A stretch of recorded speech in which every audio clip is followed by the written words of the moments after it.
Today is going to be about the weight gain. So you have gained the weight. Now what? Right? Because the reality is that if you're doing the hypothalamic amenorrhea recovery correctly, and if you're really prioritizing your health and your hormones, you will need to see some weight gain. And the weight gain is going to be very, very different from one woman to another, depending on your past history, on your genetics, and what your body ultimately needs to give you recurrent cycles, to give you ovulation, and ultimately to have a baby. So gaining weight, it wasn't my favorite things. I went through a phase where I found it extremely challenging. Then I went through a phase of acceptance. Then I found it challenging again. And then I still had to deal with some uncomfortable feelings even after I got my period back. So it's going to be a good idea for you to put in practice the 6 things that I'm going to talk to you about today. So then you don't have to struggle with the weight gain in the long term, and you don't have to struggle now, for example. So what can you implement starting from today so that it gets a little bit easier? It gets easier to have that extra meal. It gets easier to sit on the couch or to go for a slow walk or a Pilates class instead of going for a run, so that it gets easier to dress up, feel feminine, and go out and enjoy life, be social, or even having sex with your partner or with anyone that you like, really. So the first step, and I know that you have heard that before, and it's so common sense, but it isn't for some of you. And the first one is to really buy new things.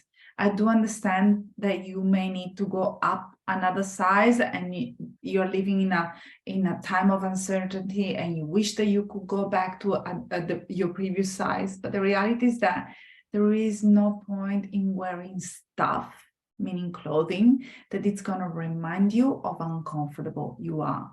So if you don't want to invest and spend too much money on beautiful trousers and beautiful jumpers, just make sure that you go to Target, Kmart, one of those places, and buy something cheap that you're going to use just for now, and then you can donate them to someone else, or you can pass them on. The reality is that you can still feel extremely feminine and extremely beautiful at whatever size you are. So if you have been holding on to leggings that now are getting a little bit tight and you see the stitches on your skin when you take them off, or if you're still wearing a bra that it's basically causing you to hold your breath, then it's time to move on and buy something else. There is nothing worse than feeling uncomfortable all day long, and to be reminded from the day that you wake up, from the moment that you wake up in the morning to the moment that you go back to sleep at night, that your body has been changing and that you have gained the weight, because that's going to be a constant niggle in the back of your head. It's going to be a constant reminder that it's going to send you back to all the fearful thoughts of your, it's going to send you back to the recovery journey, the infertility journey. So you might as well invest some money to buy something that you enjoy for now, and then you're gonna upgrade your clothing as you move along, and especially when you get to a place where your body is finally feels safe to ovulate, have regular bleeds. But for now, just please, please, please invest in yourself, invest in something that you enjoy, and then pass on all the stuff that you don't need any longer. And that gets me to the second point, which is decluttering. And I've talked about it so many times before, but maybe you haven't done it yet. And normally when I talk about decluttering, I talk about everything from social medias, the media that we consume every single day, so even newsletters, magazines, movies, documentaries, and so on and so forth. I've also talked about people, gym membership, places that you have been hanging out on. But right now, for today, is about decluttering the things that reminds you of a body that you don't have any longer. So I'm referring to, once again, leggings, skinny jeans, something that you wore at wedding or at a celebratory parties, a dress that you wore when you were in your 20s or in your 30s, depending on how old you are right now, that it doesn't really fit you any longer. And it's just there to remind you that your body has changed and will need to change to get the results that you have been waiting for. Step number 3, if you have been holding on to the scale, just make sure that you let it go. Not only the scale, but all the trackers that are reminding you of where you were in. Sorry, I just have to rephrase this sentence, but it's basically reminding you of the discomfort, because we're trying to minimize the discomfort in general. So I would like you to picture the environment around you. Think about the moment that you wake up in the morning. What are you exposing your brain to? So if you take yourself to that journey, it will be very clear on how you can support your brain and you can support your body to gain weight instead of struggling all the way through. So for example, if you wake up in the morning, you check social medias, you check all the hashtag Fitspo and what I eat in a day and so on and so forth. Then you go on, you put on the leggings that are getting tighter, and you skip breakfast and you move on. Then you come back home, you have a shower, and then you start listening to a podcast about keto, paleo, or stuff like that. Or maybe you receive a newsletter that reminds you of your dieting days. And then you put on a beautiful dress that doesn't fit you any longer, and you step on the scale just before doing so. And then you track your calories. Can you see that your day is going to be disrupted by dieting messages? Basically every single half an hour. So what would you do instead? So if you take yourself through that journey, what can you do when you wake up in the morning just to make sure that you're supporting your health, your brain, your soul, your body? What can you do once that you are awake, that once you are in the kitchen? Which kind of things are you going to pick from your wardrobe? Where is the scale? Where is the scale in the dream that you have envisioned yourself in your head right now? So take yourself through that journey and see how you can help yourself, because I wish that I had a magic wand. I wish that I could come to your place and just fix your environment, but realistically speaking, you're the only one that can do that. So make sure that you declutter all the things that are not helping you any longer.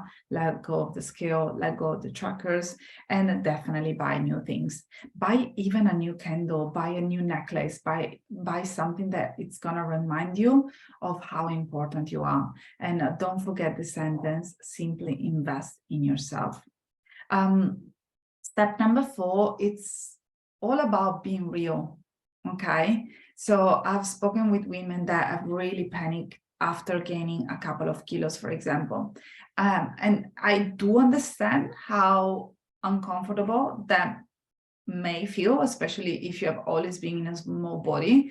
But realistically speaking, those 2 kilos, how have they impacted your life? How gaining those 2 kilos have changed your life for the better or for the worse?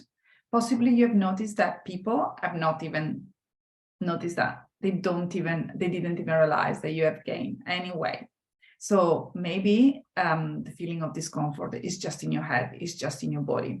So the question is going to be, which type of improvements have you seen from the moment that you have decided to really eat nourishing food, resting more often than not, and from the moment that you have really started to take care of your mind and your beautiful brain.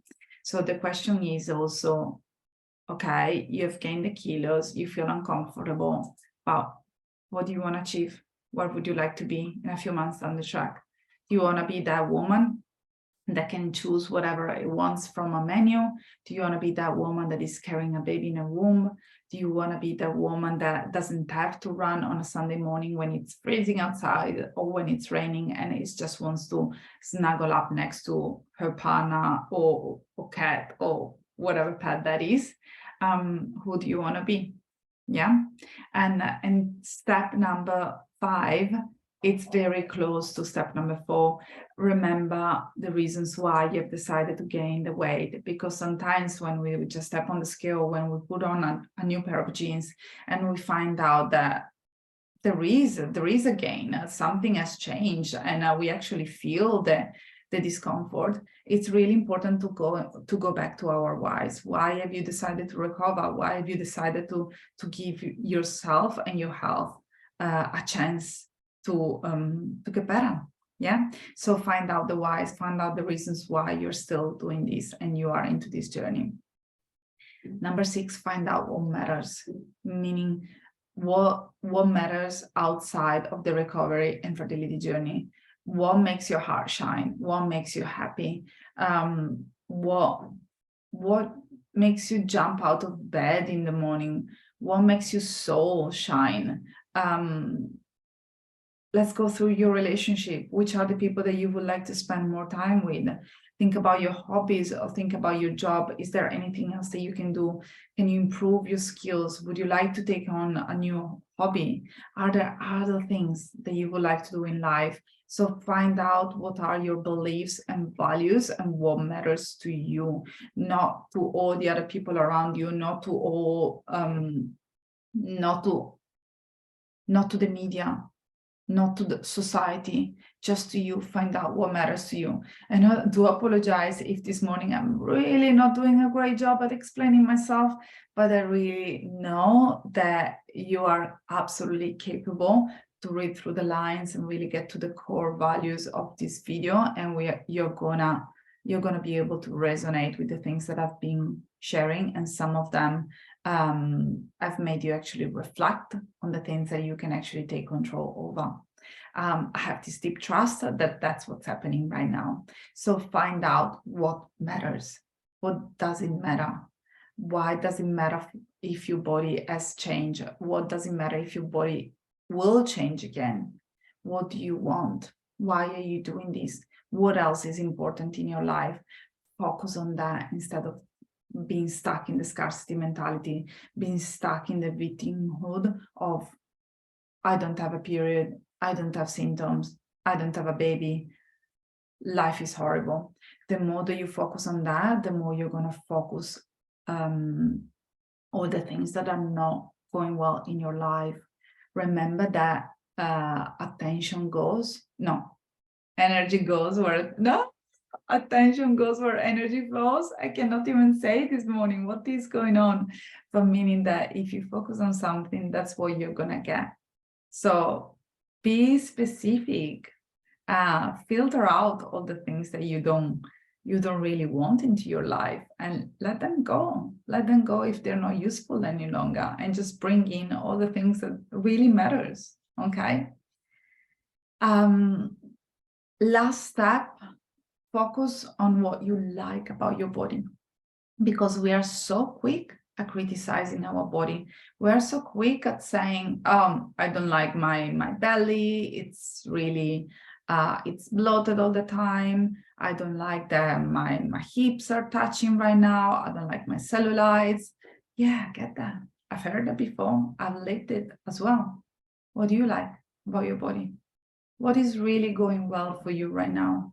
And I really invite you to actually sit down and think about the answer to this question pretty deeply, because I'm pretty sure that you're going to find something that is going absolutely fantastically well for you. So make sure that you spend most of your day focusing on that instead of what you don't have yet, because that's also something that I would like to focus upon today. Start adding the yet in your sentences. I haven't got my dream job yet. I'm not in the perfect relationship yet. I haven't had my period back yet.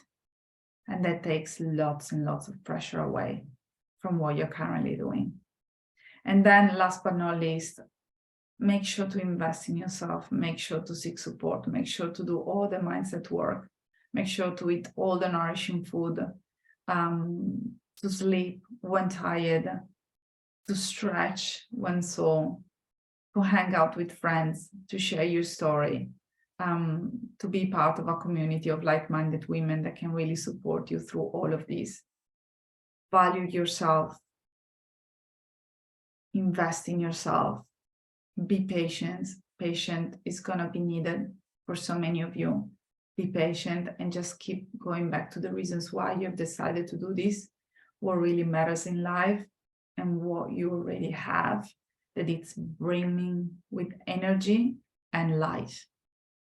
I will see you next week. I'm gonna talk about the 3 essential tips or steps to consider in your fertility journey. So watch this space for more news. Bye for now.